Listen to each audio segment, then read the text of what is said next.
World War II stands as one of the most defining conflicts in human history, a war fought in the name of freedom, democracy, and human dignity.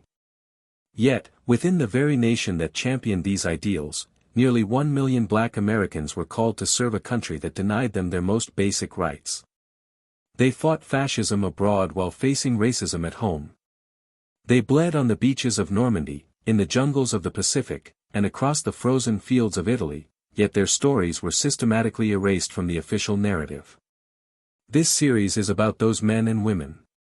The soldiers, pilots, nurses, and support troops who answered the call of duty despite every reason to refuse.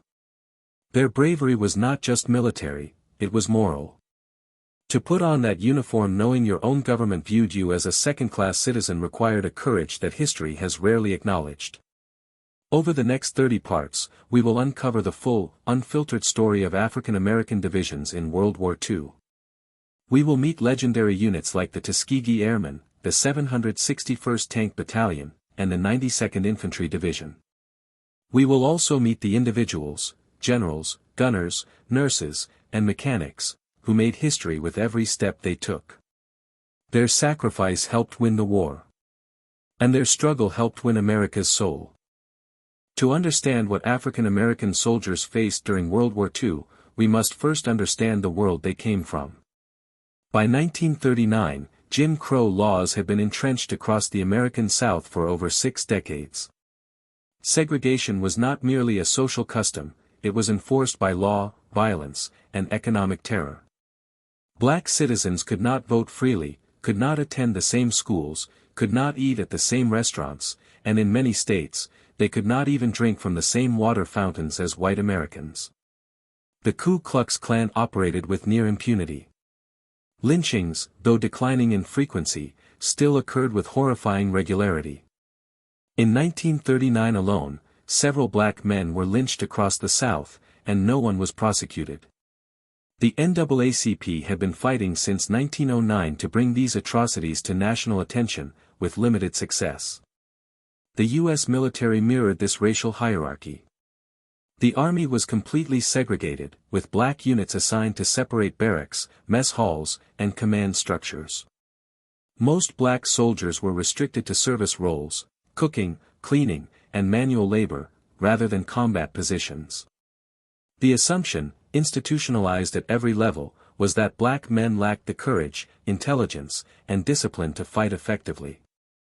This was the world that roughly 1.2 million African Americans entered when they were drafted or volunteered to serve in World War II. They did not enter it naively. They entered it with eyes open, and with a determination to prove every single stereotype wrong. In January 1942, just weeks after the Japanese attack on Pearl Harbor, a 26-year-old cafeteria worker named James G. Thompson wrote a letter to the Pittsburgh Courier, one of the most widely read African American newspapers in the country. His letter asked a question that cut to the heart of Black America's dilemma: should we sacrifice our lives for a country that treats us as less than human? His answer was powerful and strategic. Thompson proposed the Double V campaign: victory abroad against fascism, and victory at home against racism. The symbol, 2 overlapping V's, became an instant rallying cry for the black community. The Pittsburgh Courier, which had a national circulation of over 200,000, plastered the double V symbol on its front page. Readers wore double V pins. Teachers taught it in schools. The message was clear: African Americans would fight for America, but they demanded that America fight for them in return. The Double V campaign was more than a slogan, it was a political strategy. Black leaders argued that military service would force a moral reckoning. How could the United States claim to be fighting for freedom and democracy while denying those same things to millions of its own citizens? The contradiction was impossible to ignore. White politicians were deeply uncomfortable with the Double V movement. J. Edgar Hoover considered it borderline seditious and had the FBI monitor the Pittsburgh Courier.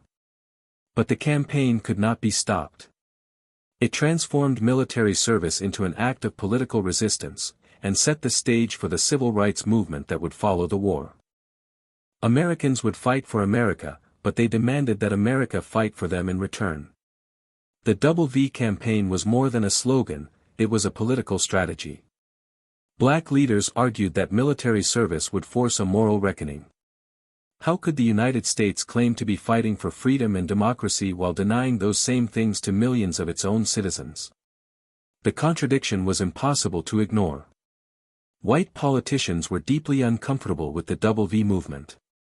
J. Edgar Hoover considered it borderline seditious and had the FBI monitor the Pittsburgh Courier. But the campaign could not be stopped. It transformed military service into an act of political resistance, and set the stage for the civil rights movement that would follow the war. Government could be pressured to act on racial equality. That lesson would not be forgotten. The 92nd Infantry Division carried one of the most storied names in American military history. Known as the Buffalo Soldiers, a name originally given by Native American opponents to the legendary black cavalry units of the post-Civil War era, the 92nd was reactivated in October 1942 at Fort McClellan, Alabama. From the very beginning, the division faced obstacles that had nothing to do with the enemy. The Army assigned the 92nd a white officer corps that, in many cases, held deeply racist views about black soldiers' fighting capabilities. General Edward Almond, who commanded the division in Italy, was openly contemptuous of his own troops, a fact that would poison the division's performance and morale throughout the campaign. Despite this, the 92nd deployed to Italy in 1944 and entered combat in the rugged terrain of the Gothic Line. The soldiers of the 92nd fought in some of the most difficult conditions of a European theater, mountainous terrain, bitter cold, and a deeply entrenched German defensive line. They achieved significant victories, capturing several key towns and contributing to the broader Allied advance. But they were also subjected to harsher discipline than white units, denied adequate supplies and reinforcements at critical moments, and blamed disproportionately for tactical setbacks that were often caused by poor leadership from above. After the war, a board of inquiry was convened that largely exonerated the enlisted men and placed responsibility on the failed leadership structure imposed upon them. The Buffalo Soldiers had been set up to fail, and they still fought.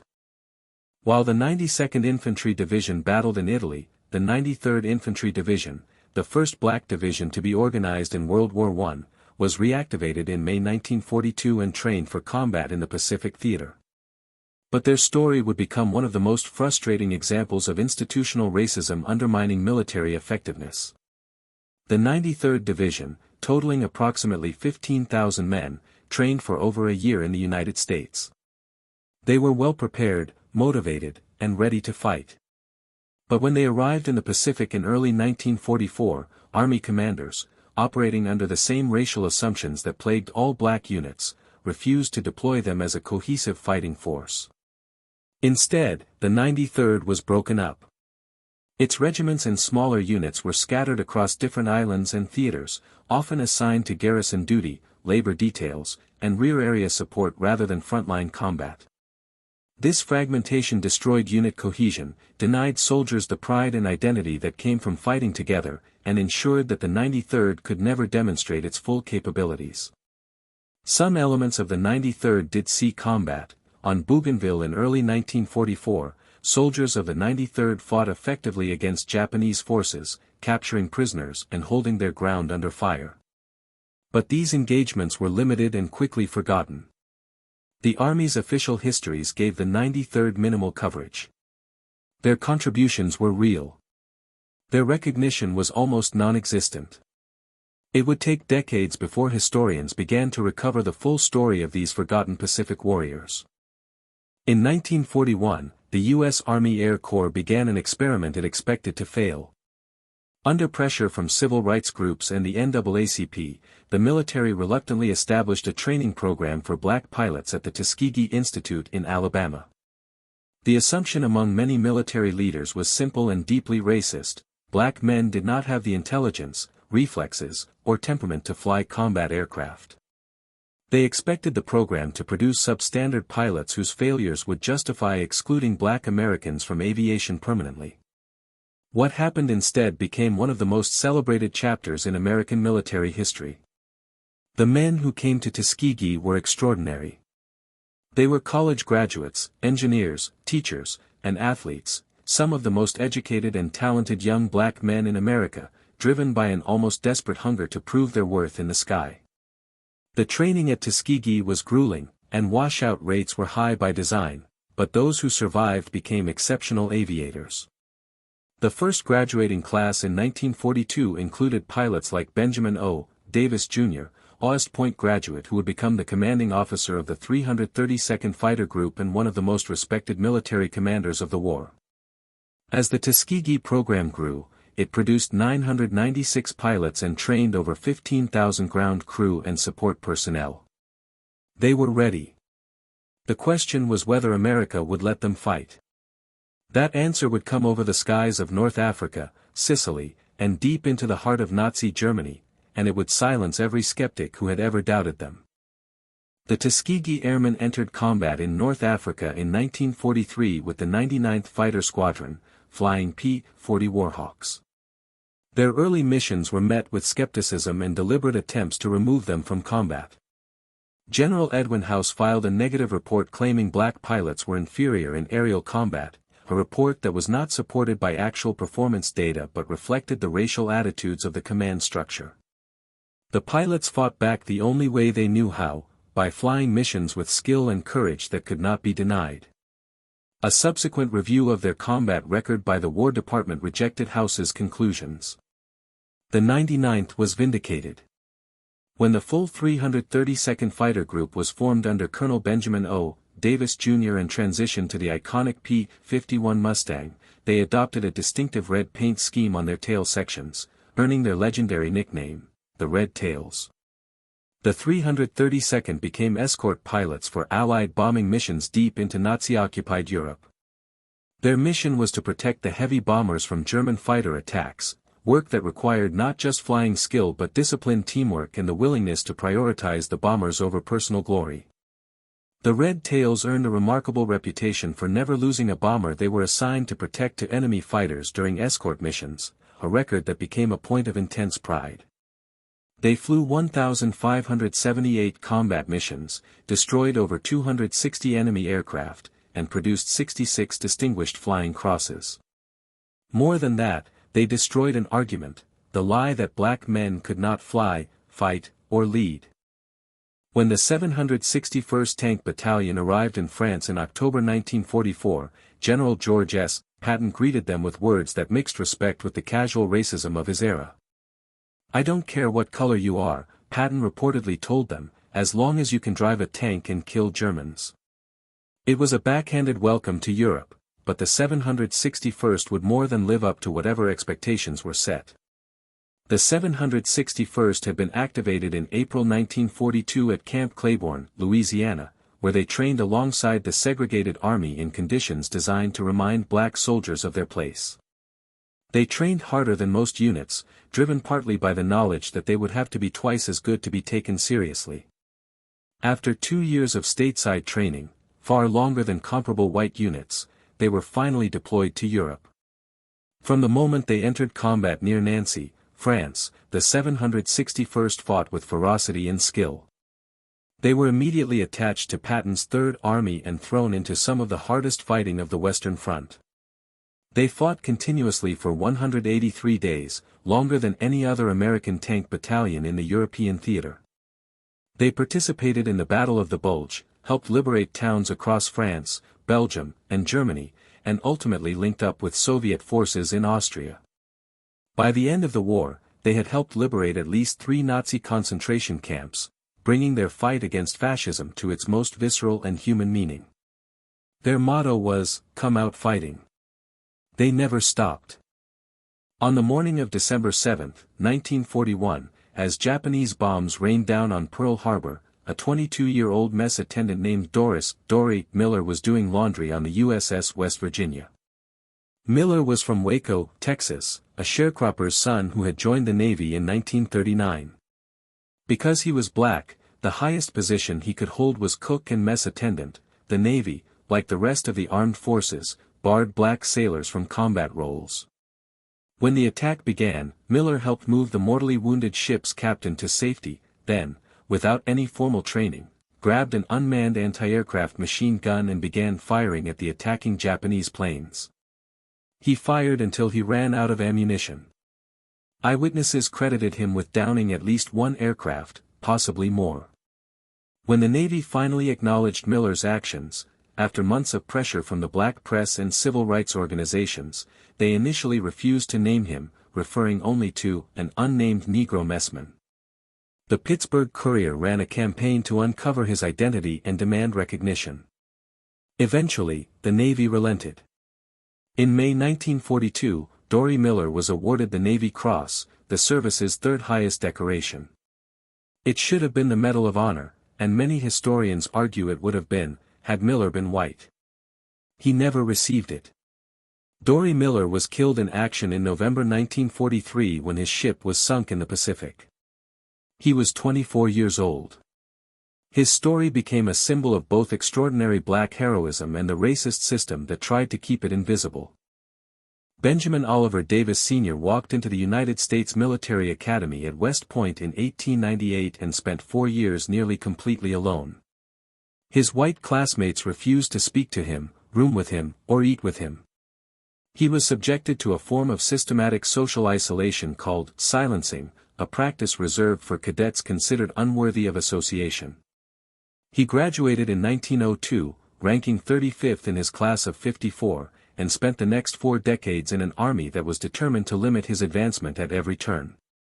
Davis served with the Buffalo Soldier Cavalry units, taught military science at historically black colleges, and distinguished himself in every assignment he received.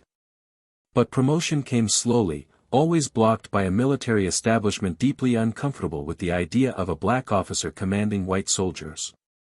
Despite everything, Davis persisted, with extraordinary patience and professionalism that, in retrospect, seems almost superhuman given the humiliations he endured.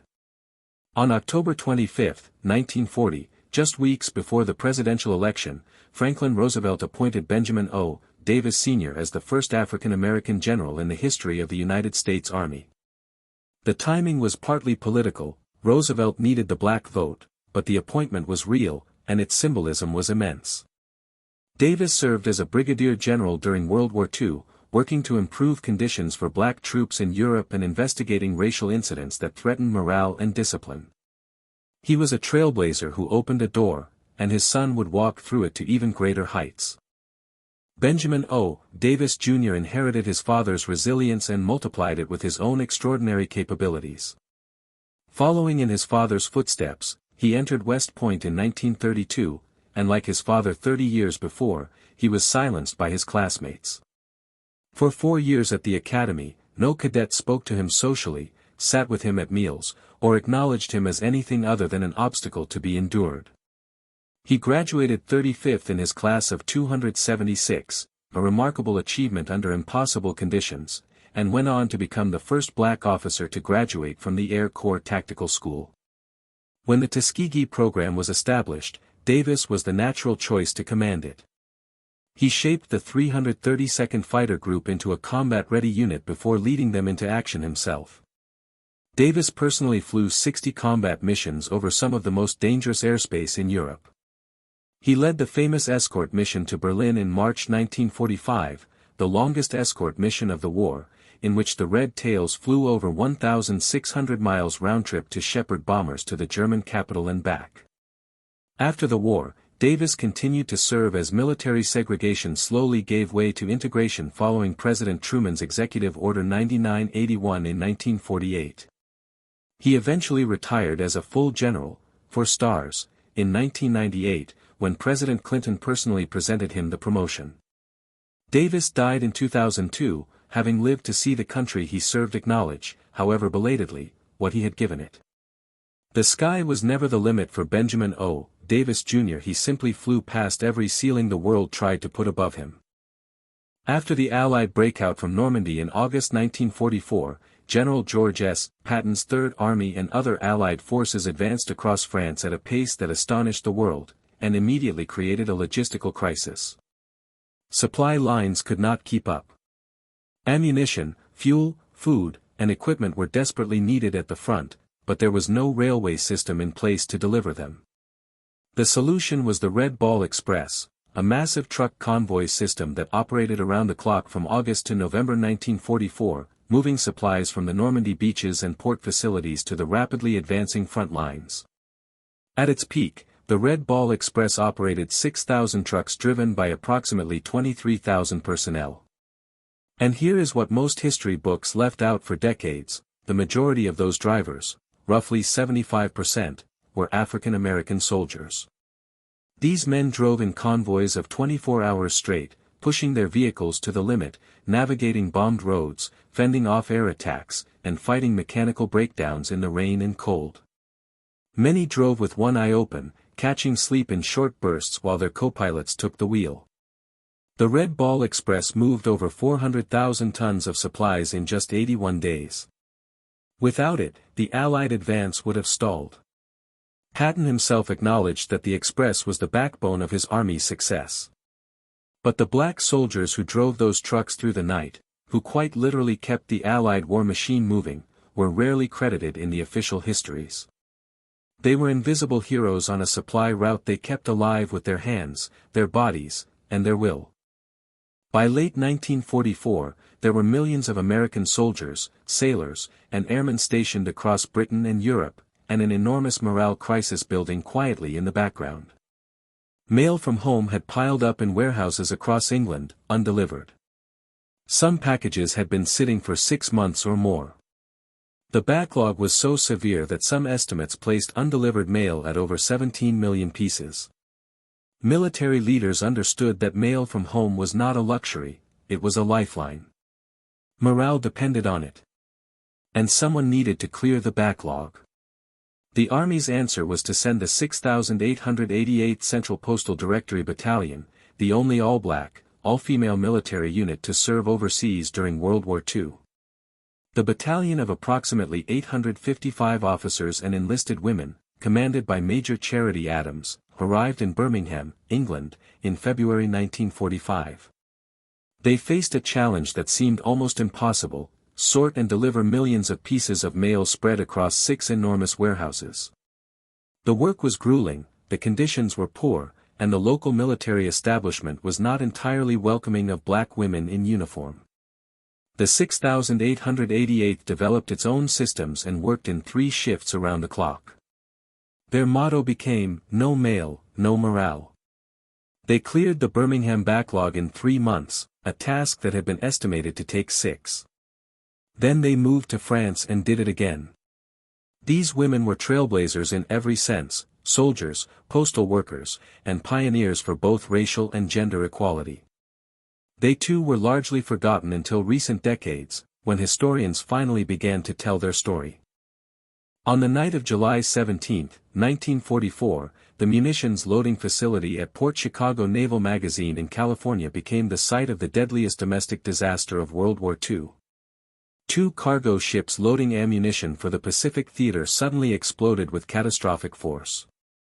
The blast, equivalent to approximately 2 kilotons of TNT, was felt 200 miles away. 320 men were killed instantly. Almost all of them were black enlisted sailors who had been loading ammunition under dangerous conditions with inadequate training, competing under a quota system that pressured men to work faster. The dead included 202 African American enlisted men and 5 black officers. 3 weeks later, when the surviving black sailors were ordered to return to loading munitions under the same unsafe conditions without any meaningful safety improvements, 258 of them refused. They had watched their comrades die and they feared, reasonably, that the same fate awaited them. The Navy charged 50 of these men with mutiny, a charge that carried the death penalty in wartime. A young NAACP attorney named Thurgood Marshall attended the trial and wrote a devastating report on its unfairness, documenting how the proceedings were racially biased from the start. All 50 men were convicted.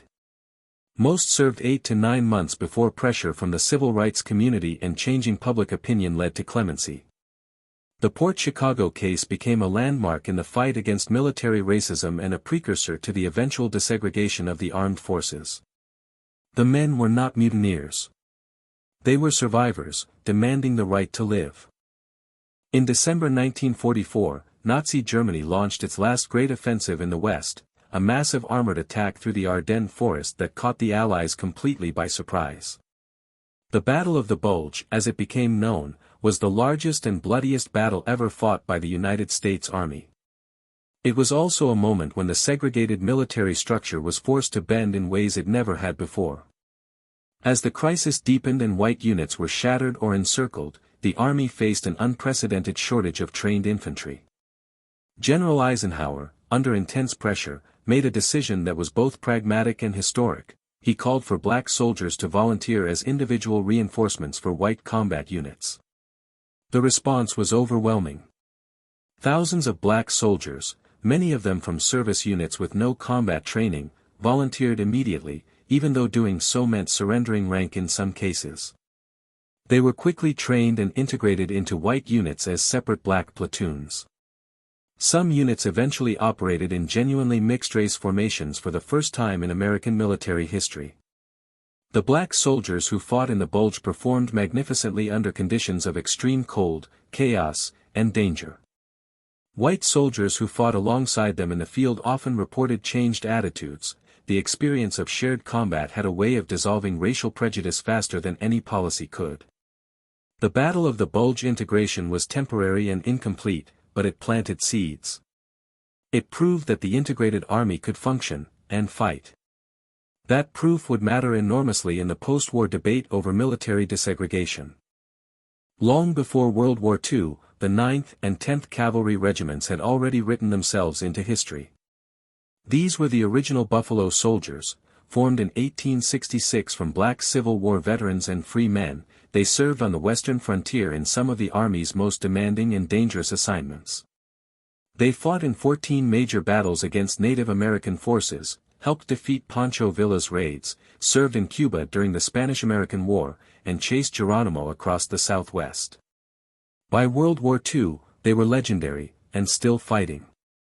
The 9th Cavalry served primarily in garrison and training roles during the war, their combat opportunities limited by the same systemic racism that constrained all black units.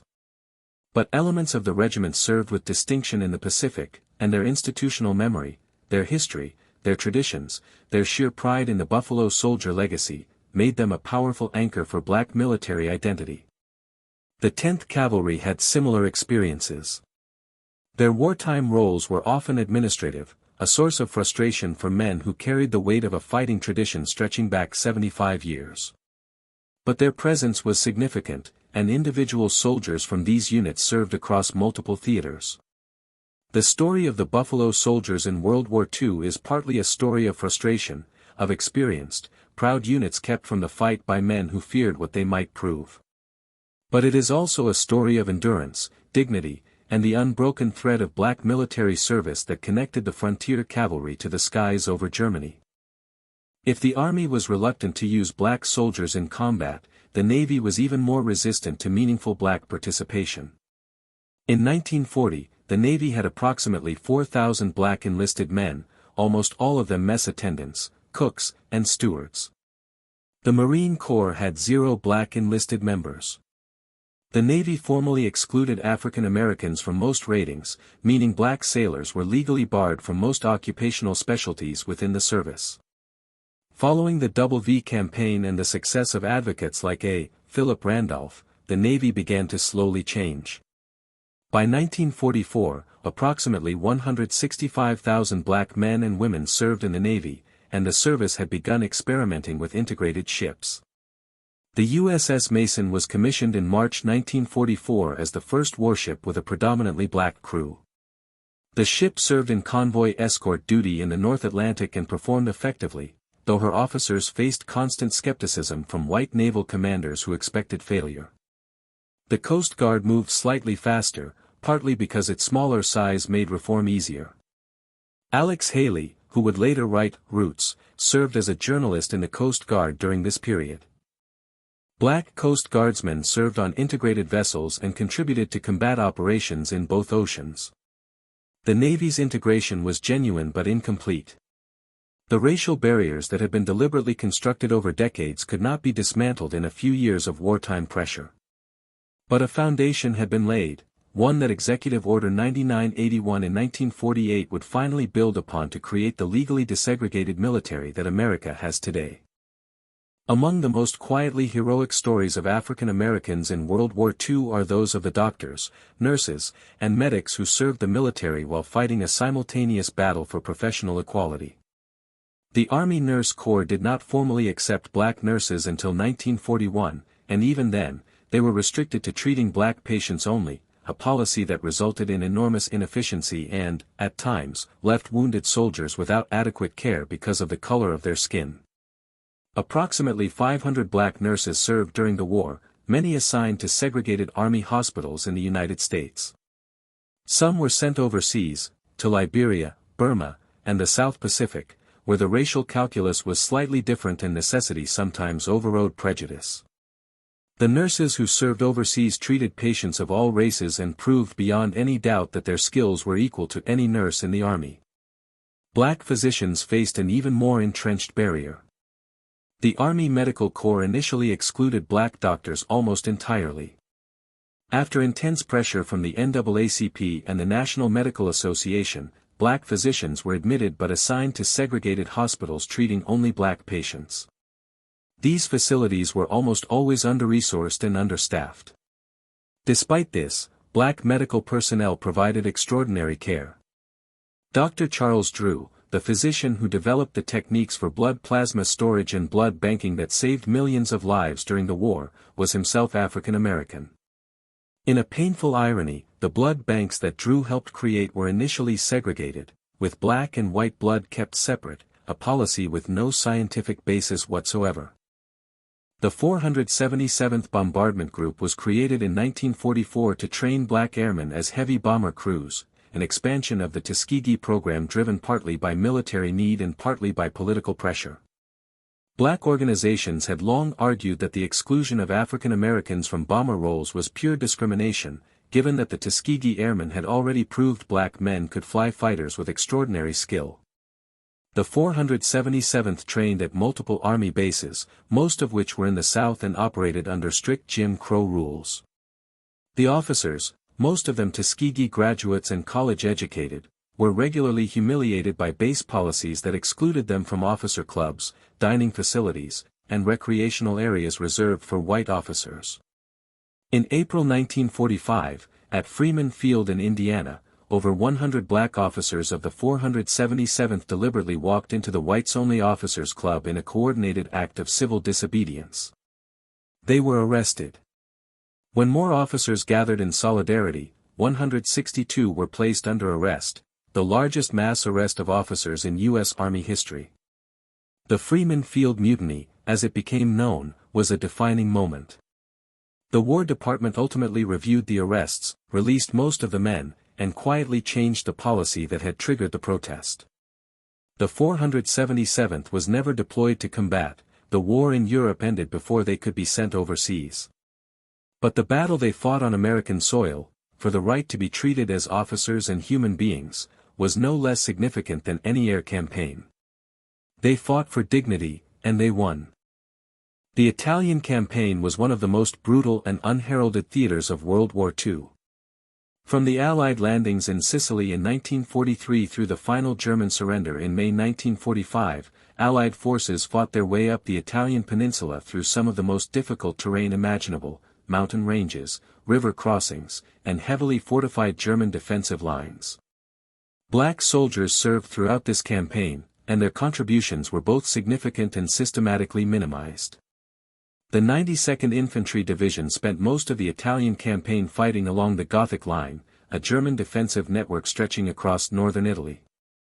Their battles in the Serchio Valley, the Ligurian coast, and the final spring offensive of 1945 resulted in hundreds of casualties and significant tactical achievements. Yet the division's performance was consistently undermined by poor leadership from General Amund, who blamed his troops for failures that were often rooted in inadequate supplies, insufficient reinforcements, and the simple impossibility of the tasks he assigned them. Individual acts of heroism within the 92nd were extraordinary. Staff Sergeant Reuben Rivers of the 761st, who continued to fight despite severe wounds, was eventually awarded the Medal of Honor, 52 years after his death. His story is representative of dozens, men who fought brilliantly, were passed over for recognition in the moment, and were only acknowledged after decades of advocacy. Italy was a hard war on hard ground. The black soldiers who fought there deserved better from their army, from their country, and from history. The Pacific Theater presented unique challenges and unique injustices for African American military personnel. The vast distances, island-hopping strategy, and Japanese resistance created conditions of almost unimaginable hardship, and the racial dynamics of the war in the Pacific added another layer of complexity. Many white American commanders and soldiers held deeply racist views of Japanese people, often expressed in dehumanizing terms. At the same time, Japanese propaganda specifically targeted black American troops, dropping leaflets that asked why black men were fighting and dying for a country that lynched and segregated them. These leaflets occasionally found their mark, not by convincing soldiers to defect, but by articulating a contradiction that many black soldiers were already acutely aware of. Service units, construction battalions, engineering companies, and supply depots across the Pacific were heavily staffed by black soldiers. The Seabees, the Navy's construction battalions, included black units that built airstrips, roads, and facilities across the Pacific Islands under combat conditions, frequently under fire. Black soldiers served in New Guinea, the Philippines, Guadalcanal, Saipan, and Okinawa, though rarely in the frontline combat roles that white soldiers held. The 93rd Infantry Division's limited deployments on Bougainville represented one of the few occasions when black soldiers in the Pacific were allowed to demonstrate their combat effectiveness. They did so effectively, then were dispersed again. The Pacific War's black soldiers came home to an America that had barely noticed they were gone. In the battle to ensure that African Americans could serve with dignity and have their stories told, no institution was more important than the black press.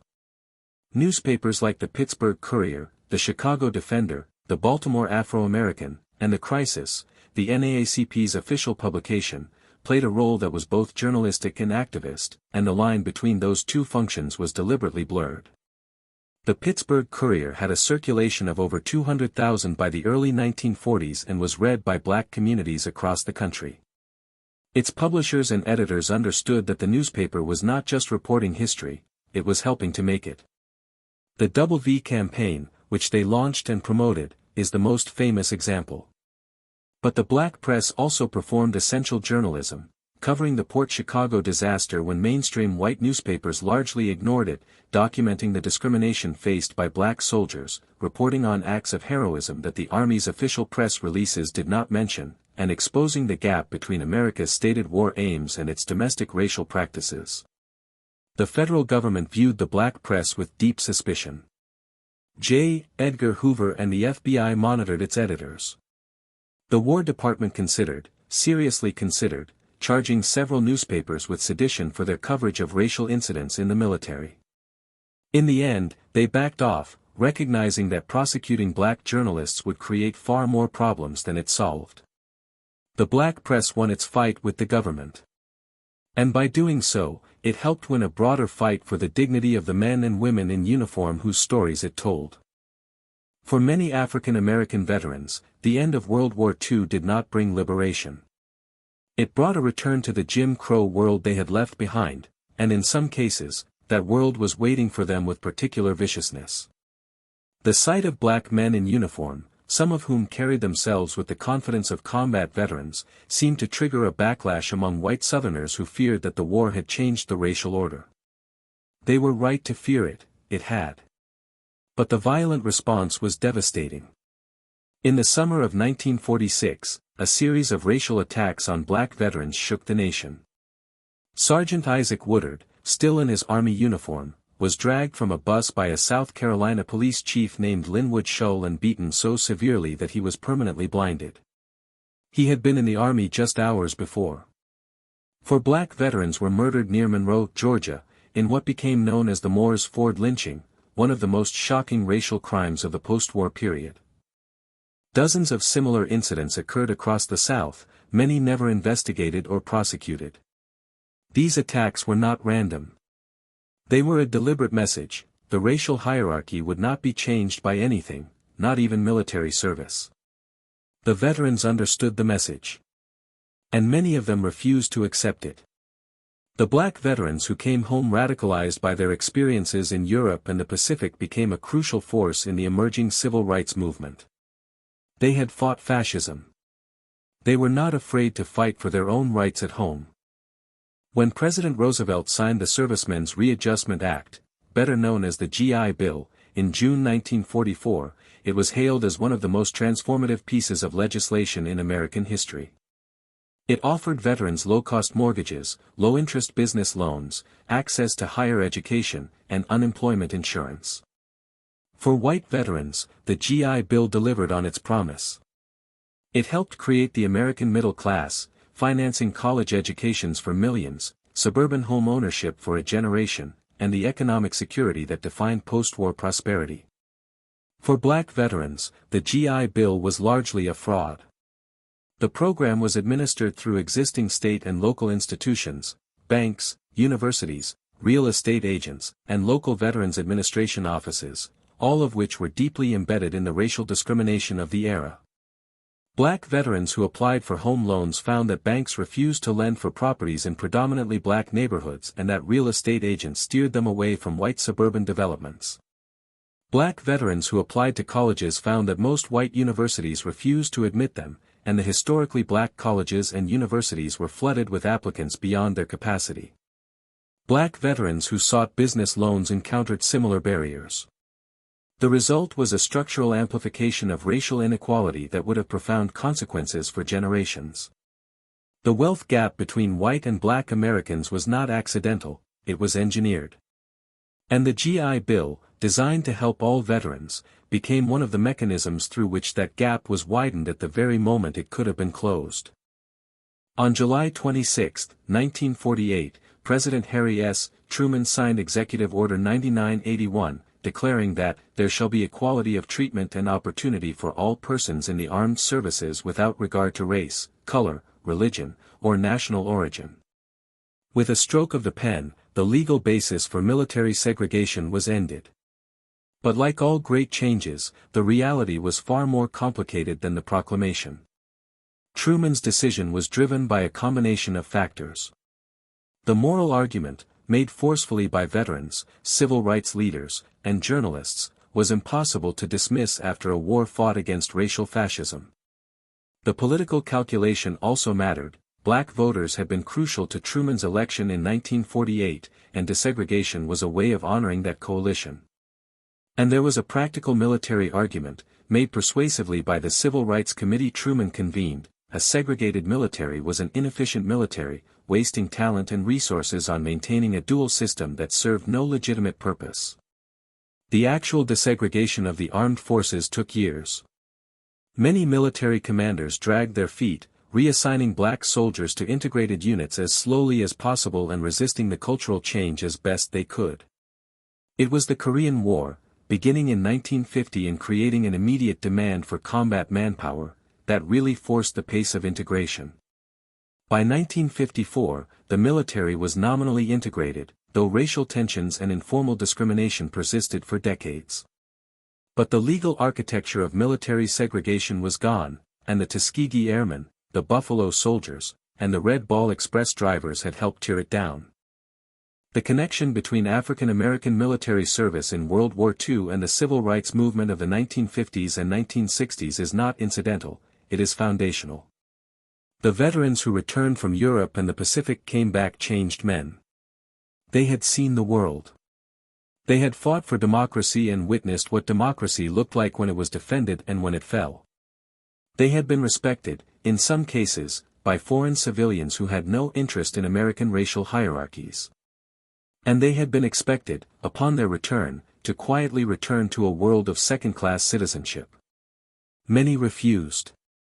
Medgar Evers, who would become the NAACP's field secretary in Mississippi and one of the most important civil rights leaders of his generation, was a World War II veteran.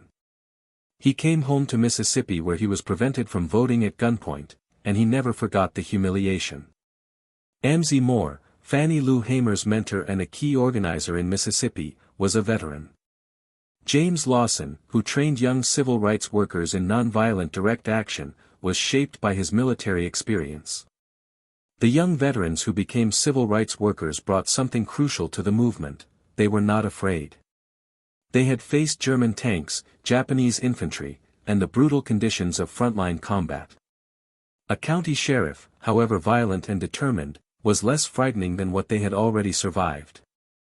Their courage was not philosophical, it was forged in the experience of war. The foxholes of France and the Pacific became the training ground for the freedom marches of Birmingham and Selma. In 1993, the United States Army commissioned a study by Shaw University to examine whether racial bias had influenced the awarding of the Medal of Honor during World War II. The results were exactly what advocates had long suspected. The study found overwhelming evidence of systematic racial discrimination in the Medal of Honor process. Black soldiers who had performed acts of extraordinary valor, acts that would have earned white soldiers the nation's highest military decoration, had been passed over.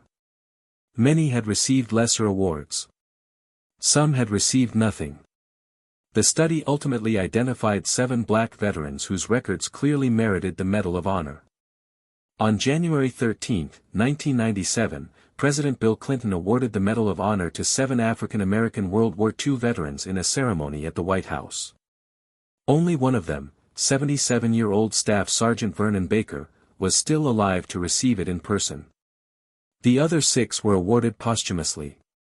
Baker, who had single-handedly destroyed multiple German gun positions in Italy in April 1945, had been submitted for the Medal of Honor by his commanding officer in 1945, and somehow the paperwork had been lost.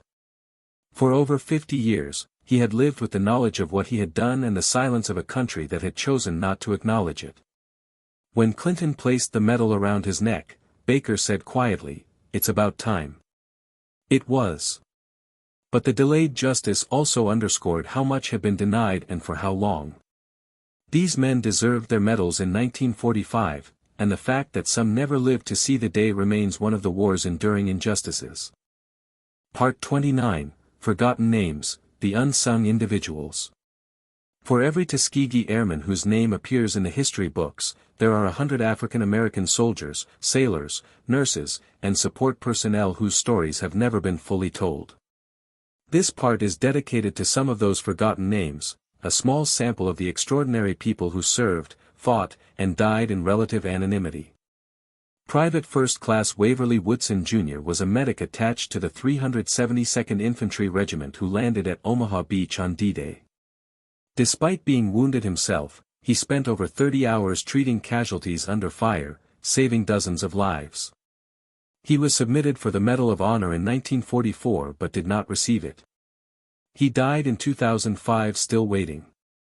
Lieutenant Commander Samuel Lee Gravely Jr. was one of the first black naval officers to command a naval vessel, a minesweeper, during World War II. He would later become the first black admiral in U.S. Navy history. His wartime service as a naval officer was itself a quiet act of revolution. Private George Watson of the 29th Quartermaster Regiment gave his life in the Pacific in 1943 by helping keep soldiers afloat after their ship was attacked, an act of courage that eventually earned him a posthumous Medal of Honor in 1997. Charity Adams, who commanded the 6,888th Central Postal Directory Battalion, rose to the rank of Major, the highest rank achieved by any black female officer in the WAC during the war. She led her battalion with distinction and came home to an America that quickly forgot what she had done.